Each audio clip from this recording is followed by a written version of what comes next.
El título, como veis, es un poco difícil, ¿no? Ofreciendo el mejor antiagregante a los pacientes, STEMI y non-STEMI, es decir, es un poco hablar así de todo. Hemos visto en la presentación anterior de Lina Badimón que el ticagrelor es diferente a otras moléculas. Lo que tendríamos que intentar ver es si es superior en estos contextos clínicos. Lo que he intentado hacer es cosas que seguro que son conocidas, ponerlas todas juntas y ver un poco en un repaso somero si realmente se cumple el título de la presentación. De hecho, cuando uno busca lo que significa mejor, tenéis ahí la definición que viene en el diccionario de la Real Academia de la Lengua. En definitiva es que es superior a otra cosa y que le excede una determinada cualidad. Vamos a ver si realmente podemos ver si esto es así o no, ¿no? Todo el tema este de la doble antiagregación en pacientes con síndrome coronario agudo nace en realidad prácticamente con este estudio, el estudio CURE, como sabéis todos, muy conocido, muy citado y bastante antiguo, del año 2001. En pacientes con un nivel de intervencionismo también bajo, se demostró que agregar al tratamiento con aspirina clopidogrel era beneficioso en el medio plazo, a los 12 meses. Hubo que esperar prácticamente 6 años para que viniera otro estudio con otra molécula, en este caso con prasugrel, también publicación de New England, como estáis viendo. Ahora hablaremos un poco del diseño del estudio. Y otros 2 años más para ver la tercera molécula en discordia, el ticagrelor, en el estudio Plato, también publicado en New England. Como esto es muy conocido, he intentado resumir bastante. Las principales diferencias entre los dos estudios de los dos antiagregantes más modernos las tenéis resumidas aquí. Tritón está a la izquierda, 13.000 pacientes, Plato está a la derecha, 18.000 pacientes. Las 4 más importantes, en mi opinión, son que en el estudio Tritón no se podía dar al paciente clopidogrel antes de la randomización y sí se podía en el estudio Plato. El tipo de randomización que se hacía era un poco parecido a la práctica clínica de una unidad coronaria en el caso del Plato, es decir, se podía hacer la randomización pronto, cuando el paciente llegaba a la unidad, mientras que en el otro estudio había que esperar a ver la anatomía coronaria. La tercera, la dosis en el ramo de clopidogrel, que tenía que ser 300 en el caso del Tritón y podía ser mayor, podía ser 600 en el Plato. Y finalmente, lo que se hacía con el paciente. Prácticamente todos los pacientes del Tritón fueron angioplastia, 99%, frente a un 60-61% en el Plato, que más o menos es lo que se suele hacer en un hospital que tenga laboratorio de hemodinámica. Los resultados ya los conocéis. Este es el Tritón, que mostró un beneficio en el endpoint combinado habitual, entre 12 y 15 meses, con un incremento del sangrado asociado. Evidentemente, prasugrel era más potente, producía también un incremento en el sangrado. Y había una serie de grupos, no sé si se ve bien la línea central, había una serie de grupos en los que parecía ser poco beneficioso. Los pacientes que tenían más de 75 años, que tenían poco peso, tiene un efecto prácticamente neutro, mientras que en los pacientes que además tenían un stroke, un ACV o un TIA previo, era negativo. Es decir, había 3 subgrupos en los que no se debía dar o no era muy beneficioso dar prasugrel. Por el contrario, el Plato mostró también un beneficio importante en el endpoint combinado, en el endpoint isquémico, y como os he dicho antes, también por primera vez en estudios con antiagregantes se demostró un beneficio en mortalidad cardiovascular, que como vais a ver se repite en diferentes subgrupos dentro del estudio. Esto quizás es lo más llamativo, y además se vio otra cosa muy llamativa también. Como hemos visto, un 60% de los pacientes fueron a intervención, pero un 40% no. Y se mostró ese beneficio tanto en mortalidad como en el endpoint combinado en los dos grupos, tanto en los que iban a estrategia invasiva como en los que no iban a estrategia invasiva.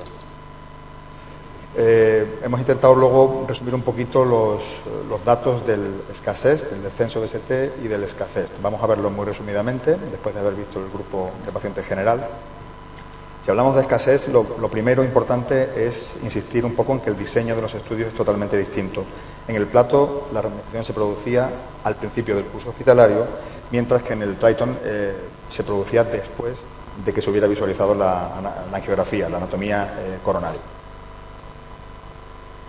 Y de hecho, y posiblemente motivado por eso, se hizo otro estudio con prasugrel intentando ver qué pasaba con pacientes en los que no se hiciera intervención coronaria, que fue el estudio Trilogy. Ahí tenéis el diseño del estudio, también son muchos pacientes y por hacer una historia larga corta, el estudio fue incapaz de demostrar diferencias en los pacientes que eran manejados médicamente cuando se añadía prasugrel frente a si se añadía clopidogrel. Igualmente se intentó también probar si prasugrel podía ser beneficioso en cuanto a darlo antes, no como estaba hecho el diseño del Tritón, que era después de hacer la angiografía, sino antes, hacer el pretratamiento más precoz. Y este fue el estudio ACOAST, en el que nuevamente se demostró, siento que la gráfica quizás sea un poco pequeña y no se vea bien, se demostró que no había un beneficio en cuanto al endpoint isquémico y sí había un demérito en el endpoint de sangrado. Había más sangrados en el grupo de prasugrel, por lo cual quedó un poco patente que prasugrel es un fármaco no para dar al principio de nuevo del curso hospitalario, sino para darlo en la mesa de hemodinámica. Además, el tiempo medio que se tardó en dar, o sea, que se tardó en hacer la intervención después de dar prasugrel, fueron en torno a las 4 horas. Y saco esto a colación porque si uno mira los datos del estudio Plato, el grupo de pacientes con escasez ve que precisamente eran más o menos 4 horas el tiempo que se tardó en el estudio en hacer la angioplastia, en aquellos que se hizo angioplastia después de dar ticagrelor. Y en este grupo de pacientes sí que hubo un beneficio, no solamente en el endpoint principal del estudio, sino también, como estáis viendo ahí, en muerte total y en muerte cardiovascular. O sea que parece que desde luego en síndrome coronario agudo sin elevación del ST son fármacos distintos y aquí parece bastante mejor el ticagrelor. Además, como hemos dicho también en el grupo de escasez, no solamente en el grupo total, hubo un beneficio tanto en los pacientes que fueron a estrategia invasiva como en los que no fueron a estrategia invasiva, los que se manejaron médicamente. Una cosa también interesante que es ligeramente diferente entre los dos fármacos es el tiempo de beneficio. Aquí os muestro el beneficio en la evolución en el tiempo con prasugrel en el estudio Tritón. Como veis hay mucho, o parece haber mucho beneficio al principio, en el primer mes. El NNT para estos pacientes es de 70.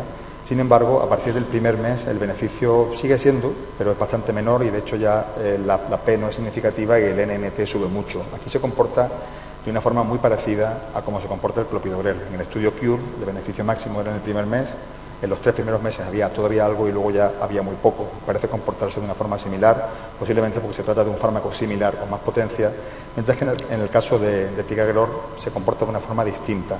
Hay beneficio al principio, pero en el seguimiento no solamente el beneficio se mantiene, sino que parece, incluso de hecho aumenta.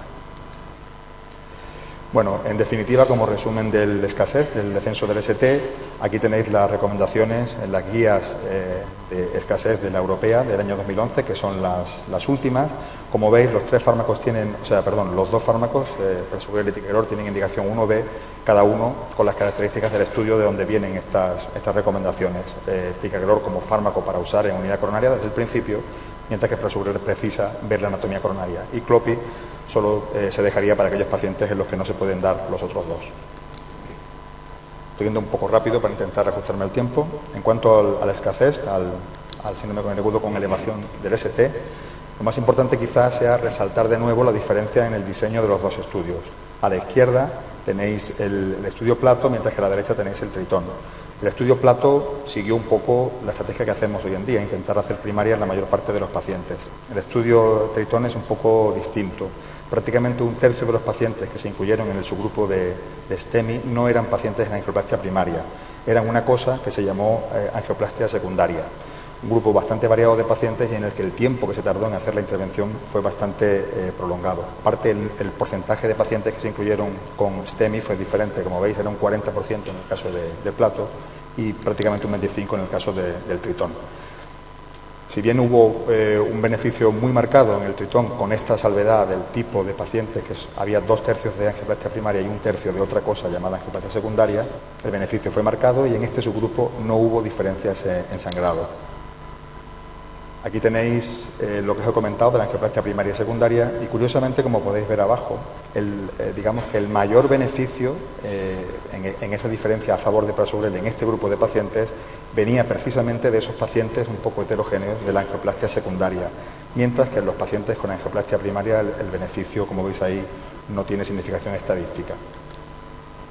Y de hecho, si os fijáis, a la izquierda, en la columna de abajo a la derecha, tenéis los tiempos medios de realización del procedimiento en el estudio Tritón, si se incluían como STEMI, los que se hicieron primaria, que fueron más o menos 4 horas, una cosa razonable, y fijaros los de angioplastia secundaria, que estamos hablando de prácticamente 2 días, 46, 47 horas.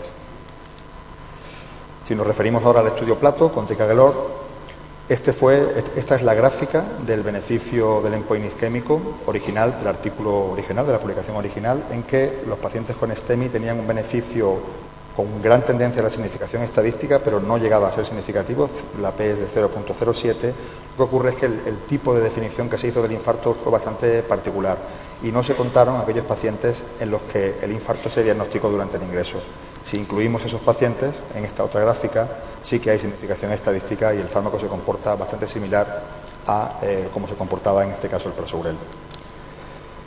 Y de hecho, también en el grupo STEMI, en el caso de ticagrelor había un beneficio en mortalidad, tanto total como cardiovascular, mientras que en el grupo, en el estudio de Prasugrel, el grupo STEMI, aunque había un beneficio, como se dice ahora, numérico, realmente no tenía ninguna significación estadística con una P de 0,11. Un pequeño estudio que es bastante llamativo, que una de las cosas importantes cuando se maneja un fármaco es la facilidad de uso de dicho fármaco. Ya hemos visto que hay algunos subgrupos en que Prasugrel no se puede usar, hay otros subgrupos en que parece que tiene mucho beneficio.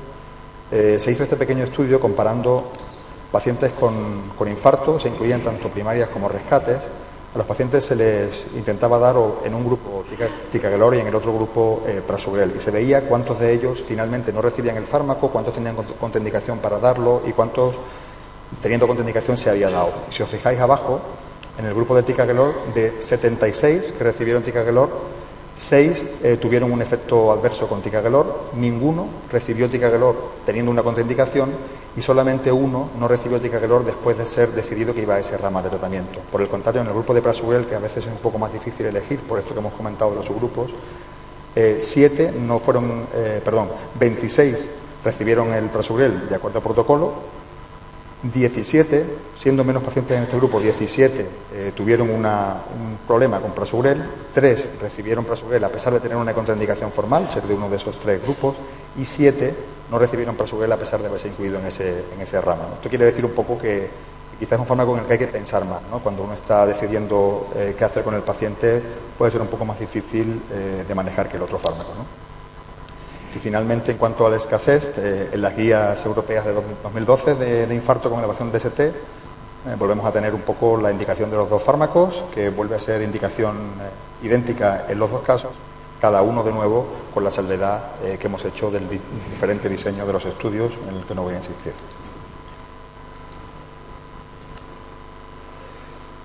También en el tema de la escasez, como se va a hablar luego en una sesión completa, no quiero insistir, y también la doctora Badimón ha hecho referencia a ese estudio, el estudio Atlantic, comparando el pretratamiento con ticagrelor en pacientes con STEMI, en el que se demostró que a pesar de que no había un beneficio en el endpoint isquémico, posiblemente puede ser por una de las cosas que ha dicho ella, el poco tiempo que pasó entre el pretratamiento en el grupo que se pretrató y el placebo, fueron solamente 31 minutos, sin embargo sí que se reducía bastante el riesgo de trombosis de stent, pero como se va a hablar luego no voy a insistir en esto, que también un estudio que marca diferencias entre los dos fármacos. Y finalmente, ya para terminar, 3 diapositivas sobre los subgrupos. Hemos comentado que Prasugrel tenía un beneficio importante dentro del estudio Tritón en la cohorte STEMI, también lo tuvo en la cohorte de diabéticos, hubo una marcada diferencia mayor que en el grupo total, y también en este grupo no hubo diferencias en sangrado. En el caso de Plato, hubo también un beneficio en los pacientes diabéticos. Si bien, si uno analiza simplemente las diferencias entre diabéticos y no diabéticos, se vuelve a rozar la significación estadística. Tenéis ahí que el intervalo de confianza llega hasta 1.03, como sabéis, tendría que estar por debajo de 1 para ser significativo. Sin embargo, se comprueba que hay una P de interacción de 0,49 indicando que el beneficio es homogéneo tanto en no diabéticos como en diabéticos. Si además, en la gráfica que tenéis a la izquierda abajo, uno mira otra forma de ver si el paciente es un diabético importante o no, con la hemoglobina glicosilada, sí que se ve que en los pacientes con hemoglobinas glicosiladas altas hay un beneficio significativo de ticagrelor. En ancianos, que es otro grupo que, como sabéis, Prasugrel no tenía beneficio, en el caso de ticagrelor sí que hay un beneficio. Fijaros en la gráfica de la izquierda cómo el beneficio del fármaco se mantiene en todos los grupos de edad y específicamente en los grupos que están entre 70 y 80 años. El beneficio es bastante marcado, a diferencia, como digo, de lo que ocurría con Prasugrel, e incluso también en este grupo, digamos que el beneficio también en mortalidad resulta independiente de la edad y se mantiene en todos los grupos de edad. Y ya por último, otros 2 subgrupos en que hay un beneficio específico, parece, de ticagrelor, son los pacientes que han tenido un ictus previo, que como sabemos En el caso concreto de Prasugrel había un impacto negativo. Aquí, sin embargo, vuelve a haber un impacto positivo, lo mismo que los pacientes que tienen disfunción renal. Hay un grupo que no he puesto también, que son los pacientes que fueron a cirugía, en los que también resultó mejor que clopidogrel. En conclusión, los nuevos antiagregantes son más eficaces que clopidogrel en el síndrome coronario agudo, demostrado en los dos estudios pivotales, Tritón y Plato. Prasugrel está formalmente contraindicado en pacientes con ictus o TIA previo y resulta neutro en pacientes con peso bajo y en pacientes ancianos. Los dos subgrupos en que se muestra un mayor beneficio Prasugrel son los pacientes diabéticos y los pacientes STEMI. Ticagrelor tiene un beneficio que es, como habéis visto, consistente en todos los grupos y además en todos ellos parece reducir la mortalidad. Ambos fármacos, pero sobre todo Ticagrelor, como hemos visto antes en la gráfica, mantienen e incluso incrementan la eficacia en el seguimiento.